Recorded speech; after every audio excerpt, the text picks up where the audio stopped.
Понимаете, санскритское слово «зависть», она больше похожа на раздражительность, злобу, надо по-русски сказать. То есть этот человек вызывает или уважение, или злобу.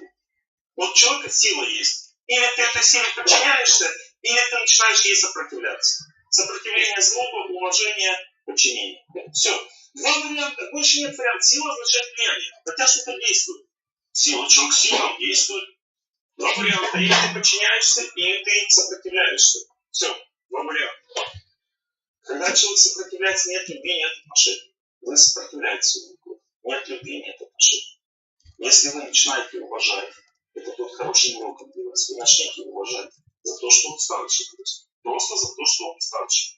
Если бы только написал песню там такую, что я помню, слова все не помню, но как бы склонитесь перед матерью и отцом, кем бы они ни были. Это означает уважение. Не важно, как человек живет, просто потому что он мать и отец, они дали жизнь. Я просто склоняюсь перед ним, и все.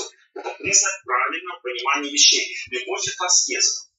Вот любить легко ли чистого, светлого человека, хорошего человека, это же легко любить. Но это не твоя заслуга. Это потому что он такой, он тебе эту энергию любви дает, и ты ее отражаешь. Но если ты сам хочешь любить кого-то, тогда люби того, кто заслуживает любовь. Просто потому, что он имеет на ее право. Вот он старше, он имеет право на твою любовь. Любовь в чем заключается? В уважении. Вот он директор, он старше, дает мне деньги, возможность жить, работу, иметь зарплату.